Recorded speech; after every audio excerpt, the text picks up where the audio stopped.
Hello बच्चों, हमारे YouTube channel में आपका स्वागत है। आज हम पढ़ेंगे क्लास 10th बायोलॉजी का most important chapter life process. Chapter start करने से पहले हम डिस्कस कर लेते हैं कि इस चैप्टर में हमें कौन कौन से टॉपिक कवर करने हैं।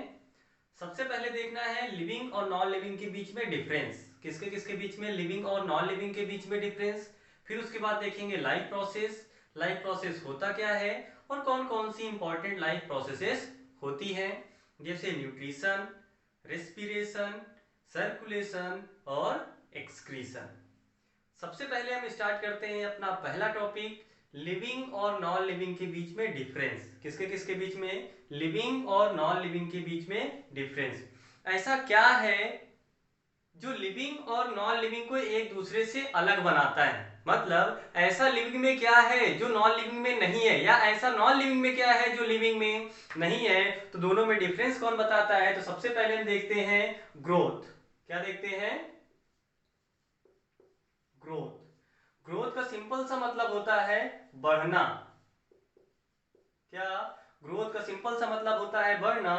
ग्रोथ हो सकती है साइज में या लेंथ में। किसमें, साइज में भी ग्रोथ हो सकती है या तो लेंथ में हो सकती है। तो लिविंग में ग्रोथ होती है जबकि नॉन लिविंग में ग्रोथ नहीं होती। तो पहला क्राइटेरिया क्या हुआ लिविंग और नॉन लिविंग के बीच में डिफरेंशिएट करने का, ग्रोथ। दूसरा होता है मूवमेंट। क्या होता है, मूवमेंट। मूवमेंट का मतलब क्या होता है, मूव करना। क्या करना, मूव करना मतलब मूवमेंट कहलाता है। अब मूवमेंट भी दो प्रकार के होते हैं। कितने प्रकार के होते हैं, दो प्रकार के। जैसे कुछ मूवमेंट्स होते हैं जो विजिबल होते हैं, कुछ मूवमेंट्स ऐसे भी होते हैं जो विजिबल नहीं होते हैं। वो बहुत ही माइन्यूट लेवल पर होते हैं। किस पर होते हैं, बहुत ही माइन्यूट लेवल पर होते हैं। जैसे मॉलिक्यूलर मूवमेंट। कौन सा मूवमेंट, मॉलिक्यूलर मूवमेंट, मतलब जो मॉलिक्यूल्स का मूवमेंट होता है वो मॉलिक्यूलर मूवमेंट कहलाता है। और मॉलिक्यूलर मूवमेंट एक इनविजिबल मूवमेंट है। कैसा मूवमेंट है, इनविजिबल मूवमेंट। जैसे हमारे बॉडी में या बोलो लिविंग ऑर्गेनिज्म, लिविंग ऑर्गेनिज्म में जो मॉलिक्यूल्स का मूवमेंट होता है वो एक इनविजिबल मूवमेंट है। कैसा मूवमेंट होता है, इनविजिबल मूवमेंट। तो जो इनविजिबल मूवमेंट है वो भी क्या है, एक मूवमेंट है। तो इनविजिबल मूवमेंट भी लिविंग ऑर्गेनिज्म में पाया जाता है। जैसे हम लोगों में तो कौन सा है, विजिबल भी है इनविजिबल भी है। लेकिन कुछ ऑर्गेनिज्म होते हैं जो विजिबल मूवमेंट नहीं शो करते हैं जबकि इनविजिबल मूवमेंट वो शो करते हैं। जैसे प्लांट्स, वो जनरली विजिबल मूवमेंट नहीं शो करते लेकिन इनविजिबल मूवमेंट या बोलो मॉलिक्यूलर मूवमेंट उसमें होता है। मॉलिक्यूलर मूवमेंट बहुत ही इंपॉर्टेंट होता है। क्या होता है, जो मॉलिक्यूलर मूवमेंट है वो बहुत ज्यादा इंपॉर्टेंट होता है। क्यों इंपॉर्टेंट होता है, क्योंकि जो एक लिविंग ऑर्गेनिज्म है, क्या है, लिविंग ऑर्गेनिज्म, उसका जो स्ट्रक्चर है वो मेंटेन करने में मदद करता है मॉलिक्यूलर मूवमेंट। कौन सा मूवमेंट, मॉलिक्यूलर मूवमेंट। याद रखना, जैसे कोई भी लिविंग ऑर्गेनिज्म है उसका एक वेल डिफाइंड स्ट्रक्चर होता है। क्या होता है, वेल डिफाइंड स्ट्रक्चर होता है। जैसे ऑर्गेनिज्म जो होता है वो सेल का बना है फाइनली, कई सारी सेल मिलके बनाती हैं टिश्यू। जब कई सारे टिश्यू मिलते हैं तो बनता है ऑर्गन, और कई सारे जब ऑर्गन मिलते हैं तो एक बनता है ऑर्गन सिस्टम, और कई सारे ऑर्गन सिस्टम मिलके एक ऑर्गेनिज्म का फॉर्मेशन करते हैं। जैसे एग्जांपल ऑर्गेनिज्म का हम लोग अपना लेते हैं human being.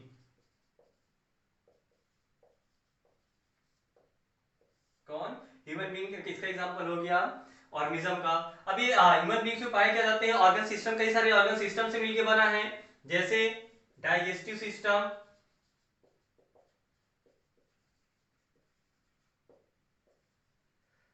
Circulatory system,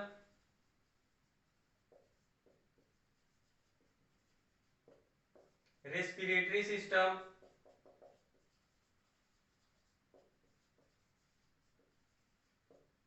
excretory system,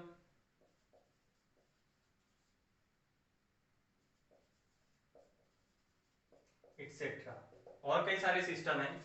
जब कई सारे सिस्टम ये मिलते हैं तो क्या बनता है, कोई एक ऑर्गेनिज्म बनता है, क्या बनता है, एक ऑर्गेनिज्म बनता है, जैसे डाइजेस्टिव, सर्कुलेटरी, रेस्पिरेटरी, एक्सक्रीटरी, ये सब सिस्टम मिलके हम एक ऑर्गेनिज्म का निर्माण करते हैं, जैसे इंसान का। अब ये भी जो सिस्टम है ये किसके बने होते हैं, ऑर्गन्स के बने होते हैं। किसके बने होते हैं, ऑर्गन्स के। जैसे बात करते हैं सर्कुलेटरी सिस्टम की, हम कौन सा एग्जांपल लेते हैं, सर्कुलेटरी सिस्टम की। सर्कुलेटरी सिस्टम में एक ऑर्गन का एग्जांपल है हार्ट। क्या है, हार्ट। हार्ट एक ऑर्गन होता है, किसके अंडर में आता है, सर्कुलेटरी सिस्टम में। और ये जो हार्ट होता है ये टिश्यू का बना होता है, किसका बना होता है, टिश्यू का। वो भी कौन सा टिश्यू, मस्कुलर टिश्यू। जो हार्ट होता है किसका बना होता है, मस्कुलर टिश्यू का बना होता है। किसका बना होता है, मस्कुलर टिश्यू का।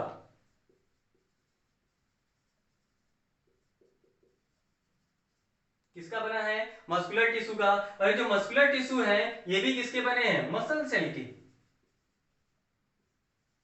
किसके बने हैं, मसल सेल के।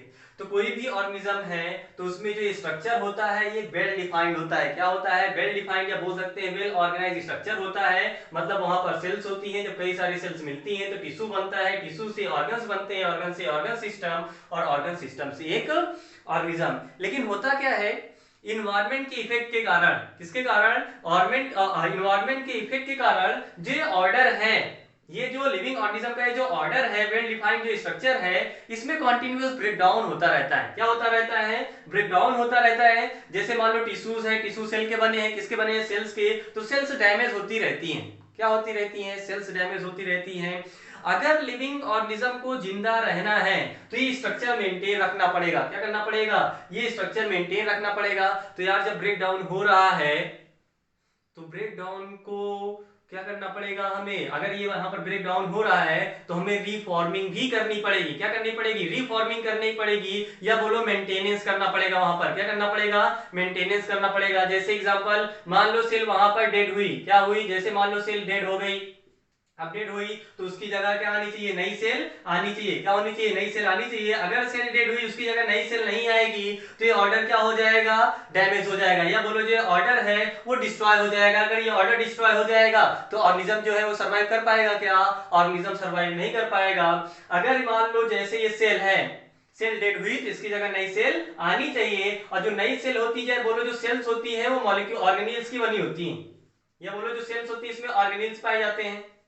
क्या पाए जाते हैं, ऑर्गेनिल्स। क्लास 9 में हमने पढ़ा है कि सेल के अंदर भी क्या होते हैं, ऑर्गेनिल्स होते हैं। और ऑर्गेनिल्स जो होते हैं ये मॉलिक्यूल्स के बने हैं। किसके बने हैं, मॉलिक्यूल्स के। किसके बने हैं, मॉलिक्यूल्स के। तो देखना यार, जैसे सेल डेड हुई, क्या हुई, सेल डेड हुई, उसकी जगह जब नई सेल आएगी तो यार ऑर्गेनिल्स का होना जरूरी है। उसके लिए क्या फॉर्म करना पड़ेगा, ऑर्गेनिल्स फॉर्म करना पड़ेगा। अगर ऑर्गेनिल फॉर्म करना पड़ेगा तो उसके लिए मॉलिक्यूल चाहिए। क्या चाहिए, मॉलिक्यूल्स। जैसे मॉलिक्यूल्स कौन से होते हैं, प्रोटीन, लिपिड, कार्बोहाइड्रेट, मिनरल्स, ये क्या होते हैं, हमारे मॉलिक्यूल्स होते हैं। क्या होते हैं, मॉलिक्यूल्स होते हैं। तो यार ये मॉलिक्यूल्स मिलकर ऑर्गेनिल्स बनाते हैं। ऑर्गेनिल्स क्या बनाता है, सेल बनाता है। जब एक सेल हमें फॉर्म करना पड़ेगा तो उसके लिए मॉलिक्यूल चाहिए। क्या चाहिए, मॉलिक्यूल चाहिए। जैसे प्रोटीन है, लिपिड है, कार्बोहाइड्रेट है और मिनरल्स हैं। तो यार इनका मूवमेंट होना चाहिए। फिर क्या होगा, इनका मूवमेंट होना चाहिए। क्योंकि यार जैसे मान लो हमारी स्किन सेल है, यहाँ की स्किन सेल है, ये डैमेज हुई, इसकी जगह नई स्किन सेल आनी है या नई सेल आनी है। तो यार मॉलिक्यूल्स तो यहाँ पर सब है नहीं, बॉडी के अलग अलग पार्ट्स में होंगे, तो उनका मूवमेंट करना पड़ेगा। क्या करना पड़ेगा, उनका मूवमेंट करना पड़ेगा इस पर्टिकुलर प्लेस पर। अगर उनका मूवमेंट नहीं होगा तो ऑर्गेनिल्स नहीं फॉर्म होंगे। अगर ऑर्गेनिल्स नहीं बनेंगे तो सेल नहीं बनेगा। इसीलिए क्या होता है, मॉलिक्यूल्स का मूवमेंट इंपॉर्टेंट है। क्या है, मॉलिक्यूल्स का इंपॉर्टेंट, मॉलिक्यूल्स का जो मूवमेंट होता है इंपॉर्टेंट होता है। मान लो पूछ लिया गया कि जो मॉलिक्यूल्स का मूवमेंट होता है वो इंपॉर्टेंट क्यों होता है। किसी भी लिविंग ऑर्गेनिज्म के लिए मॉलिक्यूल्स का मूवमेंट इंपॉर्टेंट क्यों होता है, तो उसका स्ट्रक्चर मेंटेन करने के लिए। क्या मेंटेन करने के लिए, स्ट्रक्चर मेंटेन करने के लिए। अगर किसी लिविंग ऑर्गेनिज्म को, सुनना फिर से, अगर किसी लिविंग ऑर्गेनिज्म को अपना स्ट्रक्चर मेंटेन करना है तो उसको मॉलिक्यूल का मूवमेंट करना पड़ेगा। क्या करना पड़ेगा, मॉलिक्यूल का मूवमेंट करना पड़ेगा। क्यों करना पड़ेगा, क्योंकि इन्वायरमेंट के इफेक्ट के कारण। किसके कारण, इन्वायरमेंट के इफेक्ट के कारण। ये तो जरूरी है, ये तो होगा ही होगा कि जो स्ट्रक्चर है इसमें ब्रेकडाउन होगा ही होगा, इसको कोई रोक नहीं सकता है। तो यार जब स्ट्रक्चर है ब्रेकडाउन हो रहा है तो वहां पर फॉर्मिंग की भी प्रोसेस होनी चाहिए। किसकी प्रोसेस होनी चाहिए, फॉर्मिंग की भी प्रोसेस होनी चाहिए। तो उसके लिए मॉलिक्यूल्स का मूवमेंट इंपॉर्टेंट होता है। कोई दिक्कत, पक्का, चलो नेक्स्ट देखना है रिस्पॉन्स। क्या देखना है? रिस्पॉन्स से तो खत्म होता है मूवमेंट। नेक्स्ट देखना जो क्राइटेरिया होता है वो होता है रिस्पॉन्स। क्या होता है? रिस्पॉन्स। जो लिविंग ऑर्गेनिजम्स होते हैं वो किसी भी स्टिमुलस के प्रति, क्या जो लिविंग ऑर्गेनिजम्स होते हैं वो किसी भी स्टिमुलस के प्रति रिस्पॉन्स देते हैं, जबकि नॉन लिविंग ऑर्गेनिज्म स्टिमुलस के प्रति रिस्पॉन्स नहीं देते। जैसे ये मार्कर है, जैसे स्टिमुलस क्या हुआ, लाइट हो सकती है, या मान लो कोई केमिकल हो सकता है, या टच हो सकता है, ये सब क्या होते हैं? स्टिमुलस होते हैं। क्या होते हैं? स्टिमुलस। और स्टिमुलस के प्रति ही रिस्पॉन्स पैदा होता है। क्या पैदा होता है? रिस्पॉन्स। तो जैसे ये नॉन लिविंग है, जैसे मान लो ये मार्कर है, क्या है? मार्कर। अगर हमने इसको टच किया, क्या किया? देखो हमने टच किया, क्या इसने रिस्पॉन्स दिया? नहीं दिया। अगर मान लो यहाँ पर जैसे सनलाइट होती, क्या होती? सनलाइट होती, तो क्या ये रिस्पॉन्स देता? क्या? लेकिन जो लिविंग ऑर्गेनिजम्स होते हैं वो किसी केमिकल के प्रति, सनलाइट के प्रति या टच के प्रति रिस्पॉन्स देते हैं। क्या देते हैं? रिस्पॉन्स देते हैं। लेकिन नॉन लिविंग रिस्पॉन्स नहीं देते। तो ये मार्कर ने रिस्पॉन्स दिया क्या? नहीं। क्यों नहीं दिया? क्योंकि ये क्या है? नॉन लिविंग है। क्या है? Non living. तो जो लिविंग होते हैं वो रिस्पॉन्स देते हैं, नॉन लिविंग रिस्पॉन्स नहीं देते। नेक्स्ट है रिप्रोडक्शन। क्या है? रिप्रोडक्शन। रिप्रोडक्शन क्या होता है? री का मतलब कहीं पर भी आया, री का मतलब दोबारा, प्रोडक्शन का मतलब प्रोड्यूस करना। क्या? री का मतलब दोबारा, प्रोडक्शन का मतलब प्रोड्यूस करना। मतलब रिप्रोडक्शन क्या है? रिप्रोडक्शन एक ऐसी प्रोसेस है जिसमें कोई भी इंडिविजुअल अपने ही जैसा एक नया इंडिविजुअल फॉर्म करे। फिर से सुनना, एक ऐसी प्रोसेस जिसमें कोई भी इंडिविजुअल अपने ही जैसा एक नया यंग वन फॉर्म करे, उसी को बोलते हैं रिप्रोडक्शन। क्या बोलते हैं? रिप्रोडक्शन बोलते हैं। तो जो लिविंग ऑर्गेनिजम्स होते हैं उनमें रिप्रोडक्शन होता है, जबकि नॉन लिविंग में रिप्रोडक्शन नहीं। जैसे मार्कर की बात करते हैं, किसकी बात करते हैं? मार्कर की ही। जैसे मार्कर है, अगर इसको हम रख दें, 1 साल रख दे, 2 साल रख दे, 3 साल रख दे, हम आएंगे देखेंगे कितना है, केवल मार्कर एक ही रहेगा। क्या ज्यादा हो जाएंगे? क्या नहीं। क्या ये रिप्रोडक्शन करके 1 से 2 कर लेगा? 2 से 4 कर लेगा? नहीं। क्यों नहीं कर पाएगा? क्योंकि नॉन लिविंग है, और नॉन लिविंग की रिप्रोडक्शन प्रॉपर्टी नहीं होती। रिप्रोडक्शन प्रॉपर्टी किसकी होती है? लिविंग ऑर्गेनिज्म की। किसकी प्रॉपर्टी होती है? लिविंग। क्या नॉन लिविंग रिप्रोडक्शन करते हैं? नहीं। कौन करता है? Living organism. ठीक है। तो ये सब क्राइटेरिया हैं जिसके बेसिस पर हम ये बताते हैं कोई भी चीज अलाइव है या नहीं है। एनसीईआरटी में क्वेश्चन पूछा गया है, हम ये कैसे बताते हैं कि कोई भी चीज अलाइव है या नहीं? तो क्या देखेंगे? ग्रोथ, मूवमेंट, रिस्पॉन्स और रिप्रोडक्शन। मूवमेंट भी कितने प्रकार के होते हैं? 2 प्रकार के हमने देखा। पहला विजिबल, दूसरा इनविजिबल। कौन सा? इनविजिबल। ठीक है। और इनविजिबल में भी कौन सा देखा हमने? Molecular movement. कौन सा मूवमेंट देखा? Molecular movement. तो नेक्स्ट देखना है लाइफ प्रोसेस।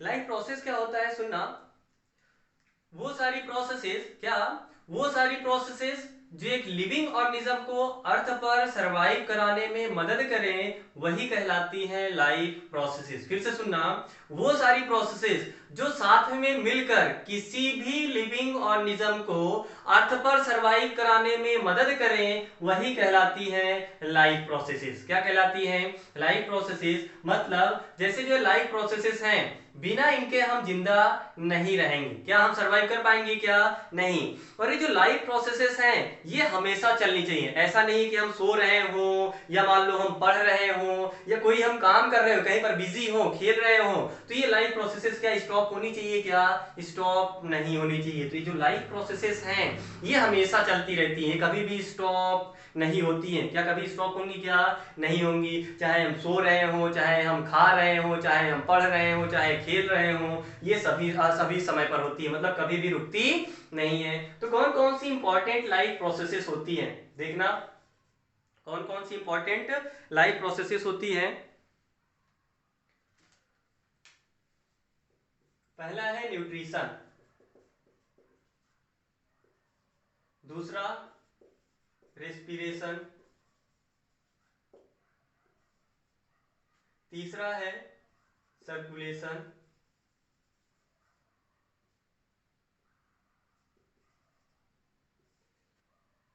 एक्सक्रीशन। कौन सा? एक्सक्रीशन। ये 4 मेन इंपॉर्टेंट लाइफ प्रोसेसेस हैं। जो अर्थ पर किसी भी लिविंग ऑर्गेनिज्म को सरवाइव कराने में मदद करती हैं। और ये प्रोसेसेस सभी लिविंग ऑर्गेनिज्म में होती हैं, चाहे वो यूनिसेल्युलर बैक्टीरिया हो, चाहे मल्टीसेल्युलर मोस्ट कॉम्प्लेक्स हम लोग हों, ठीक है, सभी में ये प्रोसेसेस होना ही होना चाहिए, या बोलो ये प्रोसेसेस होती ही होती हैं। कौन कौन सी? न्यूट्रिशन, रेस्पिरेशन, सर्कुलेशन और एक्सक्रीशन। इसके बिना कोई भी लिविंग ऑर्गेनिज्म सरवाइव नहीं कर सकता है। जैसे एग्जांपल लेते हैं, कोमा में गया व्यक्ति, किसमें? कोमा में गया व्यक्ति, उसमें देखते हैं ये चारों प्रोसेसेस होती हैं। जैसे देखना, जैसे जो व्यक्ति कोमा में जाता है, किसमें जाता है? जैसे कोई इंसान है वो कोमा में जाता है, तो उसके लिए उसको न्यूट्रिशन दिया जाता है, उसको सरवाइव कराने के लिए न्यूट्रिशन की आवश्यकता पड़ती है। किसकी आवश्यकता पड़ती है? न्यूट्रिशन की। तो उसको एक ग्लूकोज का पाइप लगाया जाता है। किसका पाइप लगाया जाता है? ग्लूकोज के लिए एक पाइप लगाया जाता है, उसके थ्रू उसको ग्लूकोज दिया जाता है। ऑक्सीजन सप्लाई करने के लिए ऑक्सीजन के वहां लगाए जाते हैं। उसके अलावा एक्सक्रीशन करवाने के लिए भी पाइप लगे होते हैं। क्या लगे होते हैं? पाइप लगे होते हैं यूरिन को पास आउट कराने के लिए। तो यार एक्सक्रीशन इसका मतलब हो रहा है, तभी यूरिन पास आउट हो रहा है, तो एक्सक्रीशन भी वहां पर होगा। सर्कुलेशन भी होना चाहिए। क्या होना चाहिए? सर्कुलेशन होना चाहिए। अब सर्कुलेशन किस चीजों, किन किन चीजों का होगा? न्यूट्रिशन का होगा। किसका होगा? न्यूट्रिएंट का होगा वहां पर। और किसका होगा? गैसेस का ट्रांसपोर्ट होगा। किसका? गैसेस का ट्रांसपोर्ट होगा, न्यूट्रिएंट का ट्रांसपोर्ट होगा, हार्मोन्स का ट्रांसपोर्ट होगा। तो उसके लिए क्या होना चाहिए? सर्कुलेशन होना चाहिए। तो कोई भी लिविंग ऑर्गेनिज्म है उनमें ये चारों प्रोसेसेस होती हैं। जैसे कोमा में गया व्यक्ति, उसके लिए न्यूट्रिशन भी चाहिए, रेस्पिरेशन भी चाहिए, सर्कुलेशन भी चाहिए और एक्सक्रीशन। ठीक है, कोई दिक्कत? तो सबसे पहले हम बात करेंगे किसकी? न्यूट्रिशन की। किसकी बात करेंगे? न्यूट्रिशन की। तो सुनना, क्या होता है न्यूट्रिशन? फूड का इंटेक करना। क्या? फूड का इंटेक करना मतलब अंदर लेना, और उसको अलग अलग प्रोसेसेस के लिए यूटिलाइज करना। अब अलग अलग प्रोसेसेस जैसे एनर्जी के लिए हो गया, मान लो ग्रोथ के लिए हो गया, और भी कई सारी प्रोसेसेस होती हैं, उनके लिए क्या करना? न्यूट्रिएंट का, या बोलो जो फूड है उसका यूटिलाइज करना न्यूट्रिशन कहलाता है। क्या कहलाता है? न्यूट्रिशन। तो फिर से सुनना, फूड का इंटेक करना और उसको अलग अलग लाइफ प्रोसेसेस के लिए यूटिलाइज करना न्यूट्रिशन कहलाएगा। क्या कहलाएगा?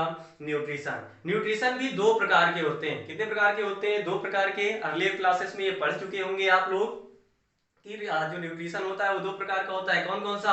पहला ऑटोट्रॉपिक, दूसरा हेटरोट्रॉपिक। कौन कौन सा? ऑटोट्रॉपिक न्यूट्रिशन और हेटरोट्रॉपिक न्यूट्रिशन। यार ऑटोट्रॉपिक और हेटरोट्रॉपिक नाम ही पकड़ो। ऑटो का मतलब क्या होता है? खुद से या सेल्फ से, मतलब न्यूट्रिशन का ऐसा मोड। क्या?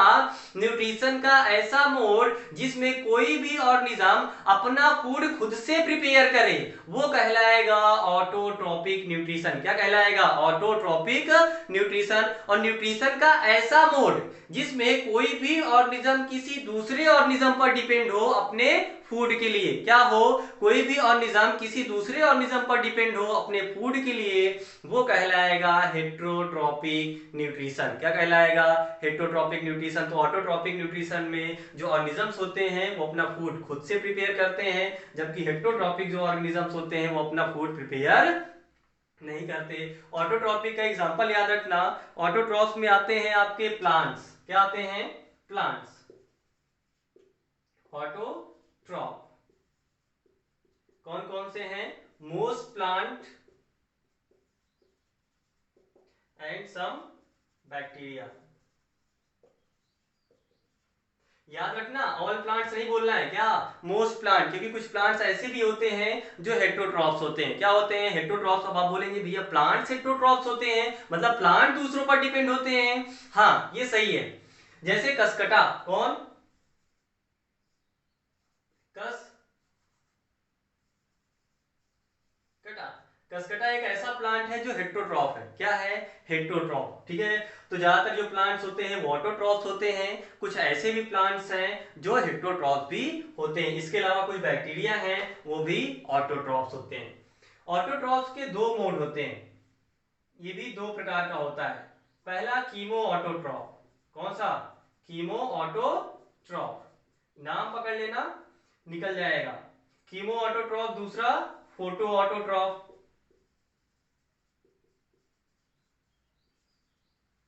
याद रखना, कीमो का मतलब होता है केमिकल। क्या होगा?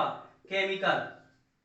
फोटो का मतलब होता है लाइट। फोटो वर्ड कहीं पर भी आए इसका मतलब क्या होगा?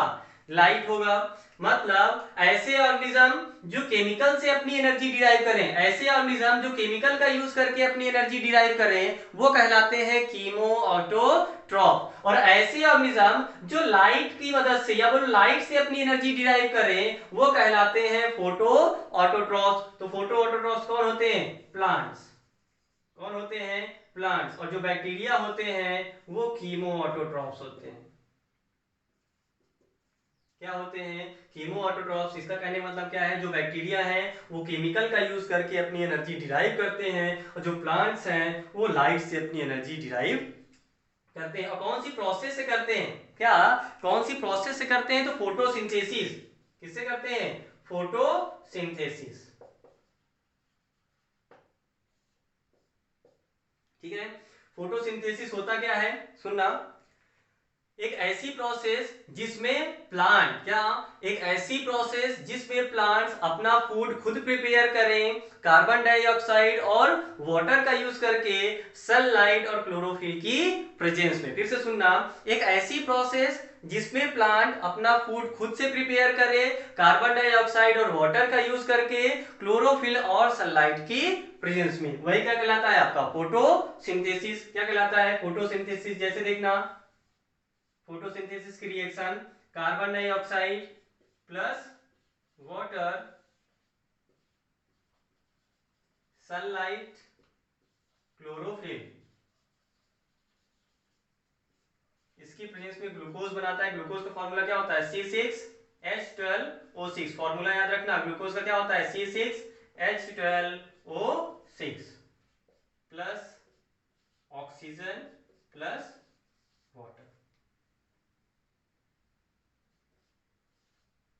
एक चीज याद रखना, जैसे कहीं कहीं पर ये रिएक्शन दी, ज्यादातर तो ये रिएक्शन दी होती है, कहीं कहीं पर क्या होता है, ये जो 12 वाटर के मॉलिक्यूल्स हैं इसकी जगह केवल 6 वाटर के मॉलिक्यूल्स लिखे होते हैं। क्या लिखे होते हैं? 6 वाटर के मॉलिक्यूल्स। और इधर ये 6 वाटर के मॉलिक्यूल्स नहीं होते हैं। जैसे कुछ बुक्स में लिखा होता है, क्या लिखा हो सकता है? Carbon dioxide plus 6H2O gives out C6H12O6 plus 6O2। कुछ बुक्स में ये लिखा होता है, तो आप बोलेंगे भैया ये सही है कि ये सही है? सही दोनों है। क्या सही दोनों है? तो आप बोलेंगे भैया दोनों कैसे सही है? ये वाले में अलग है, ये वाली अलग है। तो देखना यार इसमें अलग क्या है। यहां पर होता क्या है, जैसे ये 6 वाटर के मॉलिक्यूल्स हैं, अगर जब आप इसको इधर ले जाएंगे तो इसमें से क्या हो जाएगा? माइनस हो जाएगा। क्या हो जाएगा? माइनस हो जाएगा। तो जब 12 में से 6 माइनस जाएगा तो कितना बचेगा? 6 बचेगा। तो यार ये जो वाटर के मॉलिक्यूल्स हैं जब इधर हम अगर ले जाएंगे, अगर बैलेंस करें, अगर इसको हम इधर ले जाएं तो 6 वाटर के मॉलिक्यूल्स बचेंगे। किसके कितने बचेंगे? 6। और फाइनली रिएक्शन ये आएगी। लेकिन हमें जो फोटोसिंथेसिस की रिएक्शन है उसको बैलेंस नहीं करना होता है। क्या नहीं करना होता है? बैलेंस नहीं करना होता है। क्यों बैलेंस नहीं करना है? क्योंकि जो वाटर के मॉलिक्यूल्स हैं, ये जो 12 वाटर के मॉलिक्यूल्स हैं, ये रिएक्शन में यूज हो जाते हैं। क्या हो जाते हैं? यूज हो जाते हैं। और ये जो 6 वाटर के मॉलिक्यूल हैं, इधर वाले जो 6 वाटर के मॉलिक्यूल्स हैं, ये रिएक्शन के दौरान रीफॉर्म होते हैं। क्या होते हैं? रीफॉर्म होते हैं। मतलब वहां पे ये नए वाटर के मॉलिक्यूल्स बनते हैं। तो यार ये अलग वाटर के मॉलिक्यूल्स हैं, ये अलग है। यहाँ पर हमें दिखाना पड़ेगा कि ये जो 12 वाटर के मॉलिक्यूल्स हैं इनके ब्रेकडाउन से क्या रिलीज होता है? ऑक्सीजन। क्या रिलीज हुआ है? ऑक्सीजन। वो भी हम आगे बताएंगे। तो याद रखना, रिएक्शन अगर ये दोनों दी गई है, दो में से एक चूज करना हो तो ये करेक्ट है। अगर मान लो ये नहीं दी गई है तो आप इसको भी चूज कर सकते हो। कोई दिक्कत? पक्का? चलो अब आगे देखते हैं फोटोसिंथेसिस के स्टेप्स। क्या देखते हैं? फोटोसिंथेसिस के स्टेप। उसके पहले हम बात कर लेते हैं, जैसे ये फोटोसिंथेसिस के रॉ मटेरियल्स है। फोटोसिंथेसिस के रॉ मटेरियल्स कौन कौन से हुए? कार्बन डाइऑक्साइड, वाटर और सनलाइट। फोटोसिंथेसिस के याद रखना रॉ मटेरियल्स कौन कौन से होते हैं? कार्बन डाइऑक्साइड, वाटर और सनलाइट। पूछ लिया जाता है मिनरल्स भी होते हैं। क्या होते हैं? मिनरल्स भी होते हैं। तो कौन कौन से? फिर से सुनना। कार्बन डाइऑक्साइड, वाटर, सनलाइट और मिनरल्स। वाटर और मिनरल्स जो है ये रूट के थ्रू सॉइल से ले लिए जाते हैं। प्लांट कहां से लेते हैं? वाटर और मिनरल्स रूट से ले लेते हैं सॉइल के थ्रू।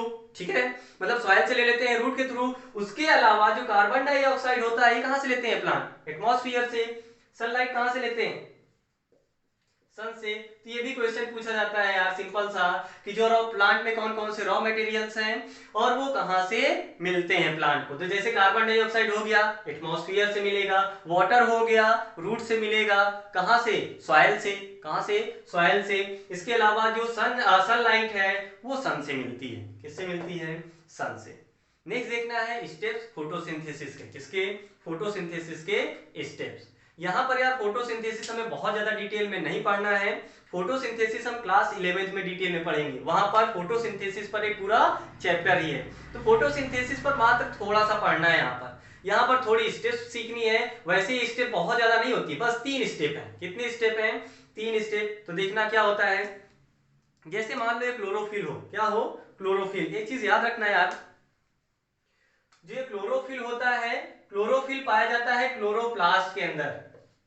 किसके अंदर होता है?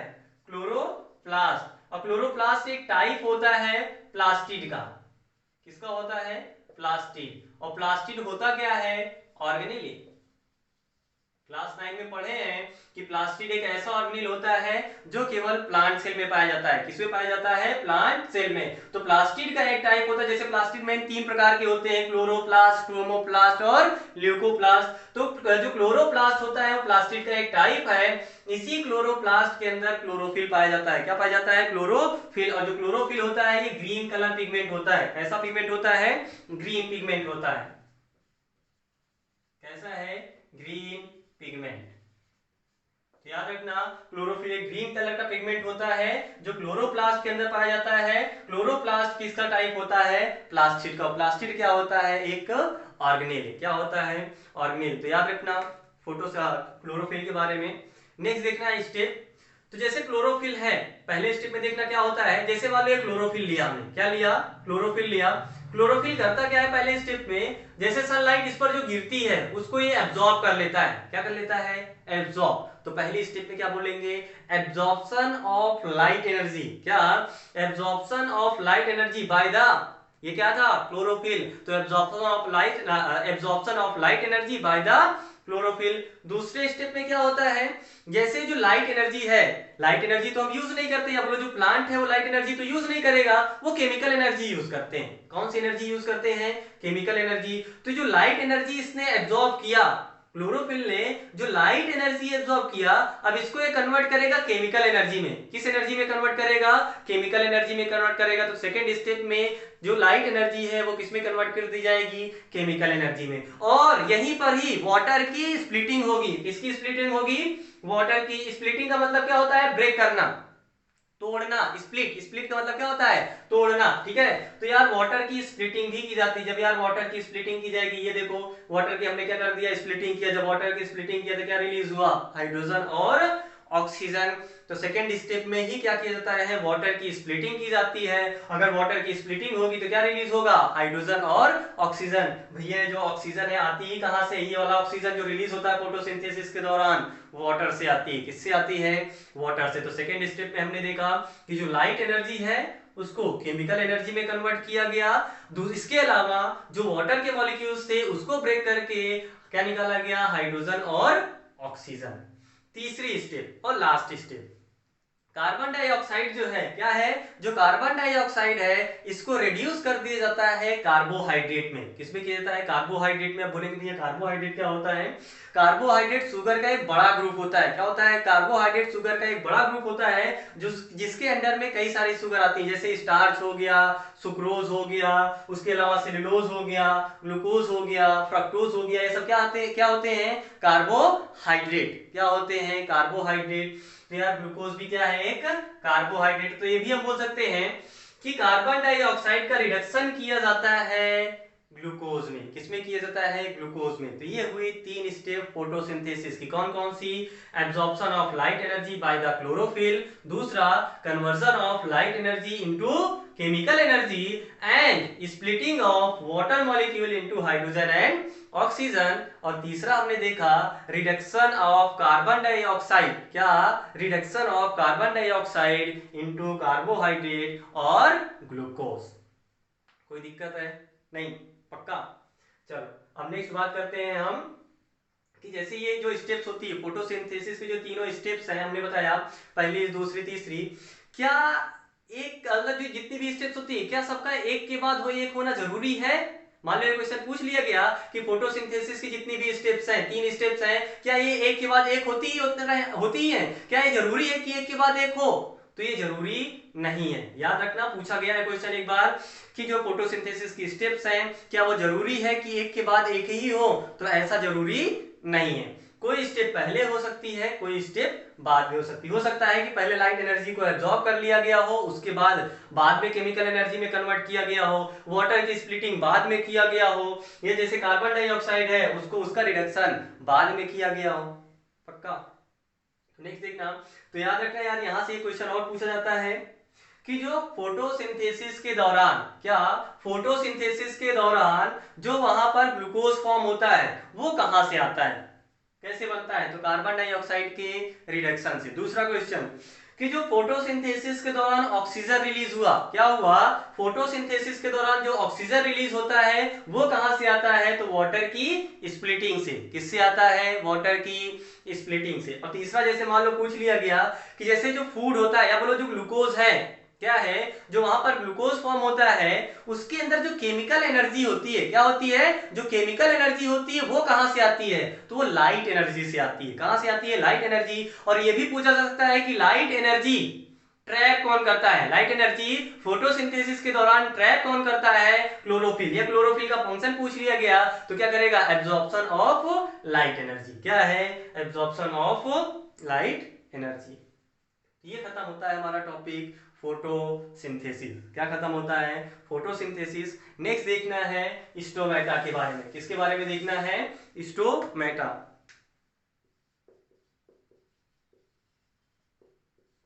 स्टोमेटा क्या होते हैं? स्टोमेटा याद रखना टाइनी पोर्स होते हैं। क्या होते हैं? टाइनी पोर्स होते हैं। कहां पर? लीव्स की सरफेसेस पर, on the surfaces of leaves. Leaves की सरफेस पर जो टाइनी पोर्स होते हैं उन्हीं को बोला जाता है स्टोमेटा। ये विजिबल नहीं होंगे क्योंकि टाइनी का मतलब क्या होता है? छोटा। क्या होता है? टाइनी का मतलब छोटा होता है, और जो बहुत छोटा, छोटा का है नहीं, बहुत छोटा होता है ये, इसीलिए विजिबल होगा क्या? विजिबल नहीं होगा। एक चीज और याद रखना, जो स्टोमेटा होता है ये गार्ड सेल का बना होता है। किसका बना होता है स्टोमेटा? गार्ड सेल का। और होते कितने हैं नंबर में? 2। कितने गार्ड सेल के होते हैं? 2 गार्ड सेल के। और जो गार्ड सेल है इसका जो स्ट्रक्चर है आप बोल सकते हैं बीन शेप या किडनी शेप। कैसा? बीन शेप या किडनी शेप। तो जो जैसे मान लो पूछ लिया गया स्टोमेटा क्या होता है? स्टोमेटा टाइनी पोर्स होते हैं जो लीव्स की सरफेस पर पाए जाते हैं, और 2 किडनी शेप्ड गार्ड सेल के ये बने होते हैं। किसके बने होते हैं? 2 बीन शेप या किडनी शेप गार्ड सेल के बने होते हैं। अब बात करते हैं स्टोमेटा का फंक्शन क्या होता है, प्लांट में स्टोमेटा क्यों होते हैं। यहां पर हमें 2 फंक्शन देखने हैं। कितने फंक्शन देखने हैं? 2 फंक्शन। पहला, ये गैसियस एक्सचेंज में मदद करता है। किसमें मदद करता है? गैसियस एक्सचेंज में। दूसरा, मदद करता है ट्रांसपिरेशन में। किसमें? ट्रांसपिरेशन में मदद करता है। ट्रांसपिरेशन होता क्या है? पहले भी पढ़ चुके हैं क्लास 9 में, यहां पर भी बात करते हैं। Loss of water vapour. क्या? Loss of water vapour in the sorry loss of water in the form of water vapour. क्या? Loss of water in the form of water vapour is known as transpiration. क्या कहलाता है? Transpiration कहलाता है। मतलब water का water vapour के form में जो लॉस होता है वो ट्रांसपिरेशन होता है। लॉस किसके द्वारा होता है? स्टोमेटा से। किससे होता है? स्टोमेटा से। अब बात करते हैं ये लॉस कैसे करता है, ये जो गैसियस का एक्सचेंज होता है वो कैसे करता है। जब स्टोमेटा की ओपनिंग और क्लोजनिंग होती है तभी ये क्या करता है? ये सारे फंक्शंस परफॉर्म करता है। अब ये ओपनिंग और क्लोजनिंग कैसे होती है? स्टोमेटा की जो ओपनिंग है और क्लोजनिंग ये कैसे होती है? तो याद रखना स्टोमेटा की ओपनिंग और क्लोजनिंग को कंट्रोल करता है गार्ड सेल। कौन कंट्रोल करता है? Guard cell. मतलब गार्ड सेल ही ऐसा है जो स्टोमेटा को ओपन भी करेगा और क्लोज भी करेगा। क्या करेगा? स्टोमेटा को या तो ओपन करेगा या तो क्लोज करेगा। जैसे देखना ओपनिंग और क्लोजनिंग कैसे डिपेंड करती है गार्ड सेल पे। मान लो ये क्या है? गार्ड सेल है। क्या है? Guard cell. मान लो हमारे जो हथेलियां हैं, ये वाले पाम्स हैं, ये क्या है? गार्ड सेल है। जैसे ये एक गार्ड सेल, ये दूसरी गार्ड सेल, ये दोनों मिलके क्या बनाए, स्टोमेटा बनाए। अभी ये क्या है, बंद है, ये बीच में जो है ये स्टोमेटल पोर है, क्या है, स्टोमेटल पोर। अभी हम बात करते हैं क्लोज स्टोमेटा की, किसकी बात करते हैं, क्लोज स्टोमेटा की। अब देखना होता क्या है, इधर से पानी आएगा, क्या करेगा, इधर से वाटर आएगा, एंटर करेगा गार्ड सेल में, इधर से वाटर आएगा, एंटर करेगा इस गार्ड सेल में। तो याद रखना क्या होता है, जैसे ये गार्ड सेल है, जब पानी इसके अंदर आएगा, गार्ड सेल के अंदर जब पानी गार्ड सेल के अंदर आता है तो क्या करेगा, पानी इसके अंदर आएगा तो ये गार्ड सेल स्वेल करने लगेगा, क्या करने लगेगा, गार्ड सेल स्वेल करेगा। और जब पानी इसके अंदर आया और गार्ड सेल स्वेल करने लगेगा तो ध्यान से देखना, स्टोमेटा का जो पोर है, क्या है, स्टोमेटा का जो पोर है ये ओपन होने लगेगा, क्या होने लगेगा, ओपन होने लगेगा, और इस प्रकार क्या हो जाएगा, स्टोमेटा भी ओपन हो जाएगा। अब बात करते हैं क्लोज कैसे होता है, वाटर एंटर करता है तो गार्ड सेल क्या करेगा, स्वेल करेगा, तब तो ये ओपन हुआ, क्या हुआ, ओपन हुआ। स्वेल का मतलब याद रखना फूलना होता है, क्या होता है, स्वेल का मतलब फूलना, मतलब गार्ड सेल में जब पानी अंदर जाएगा तो गार्ड सेल फूलेगा, गार्ड सेल जब फूलेगा तो जो स्टोमेटा का जो पोर है वो ओपन हो जाएगा, क्या हो जाएगा, ओपन हो जाएगा, और वहां पे गैसियस एक्सचेंज होने लगेगा। अब ये क्लोज कैसे होता है, पानी एंटर किया तो क्लोज हुआ था, अब क्या करेगा, जो ये गार्ड सेल है अब ये पानी लूज करेगा, क्या करेगा, लूज करेगा। जब पानी लूज करेगा तो फिर से ये अपनी पोजीशन पर आएगा, कहां आएगा, अपनी पोजीशन पर आएगा, मतलब ये धीरे धीरे धीरे धीरे जैसे जैसे पानी लूज कर रहा है वैसे वैसे ये श्रिंक करता हुआ चला जाएगा, क्या करता चला जाएगा, श्रिंक करता हुआ चला जाएगा। तो स्टोमेटा का पोर क्या हो गया, क्लोज हो गया, क्या हो गया, स्टोमेटा का पोर क्लोज हो गया। तो ओपनिंग और क्लोजिंग कौन डिसाइड करता है, कौन मेंटेन करता है, गार्ड सेल, कौन मेंटेन करता है, गार्ड सेल। वो भी कैसे, जब गार्ड सेल में पानी एंटर करेगा, क्या करेगा, जब गार्ड सेल में पानी एंटर करेगा तो गार्ड सेल स्वेल हो जाएगा, और स्वेल होगा तो स्टोमेटा ओपन। और जब गार्ड सेल पानी लूज करेगा, जब गार्ड सेल पानी लूज करेगा तो वहां पर गार्ड सेल श्रिंक करेगा, और श्रिंक हो जाएगा तो स्टोमेटा क्लोज हो जाएगा, क्या हो जाएगा, क्लोज हो जाएगा। लास्ट में देखना है इसका स्ट्रक्चर देख लेते हैं, क्या देख लेते हैं, स्ट्रक्चर बता देते हैं कि वहां पर बनाना कैसे है। तो देख लेना, जैसे ये गार्ड सेल हमने लिया,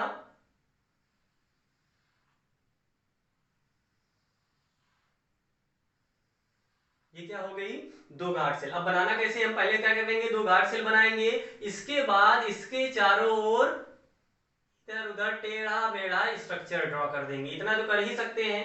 अगर आता ही है ड्राइंग तब तो सही है, अगर नहीं आती है तो आपको ऐसे क्या करना है, टेढ़ा मेढ़ा स्ट्रक्चर ड्रॉ करना है।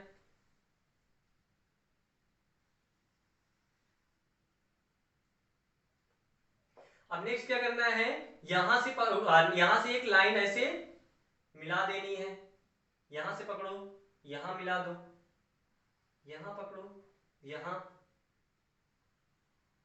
ये क्या हो जाएगा, आपका स्टोमेटा हो जाएगा। ये क्या हुए, आपके गार्ड सेल। एक चीज और याद रखना, इसी गार्ड सेल पे पाए जाते हैं क्लोरोप्लास्ट, क्या पाए जाते हैं, क्लोरोप्लास्ट।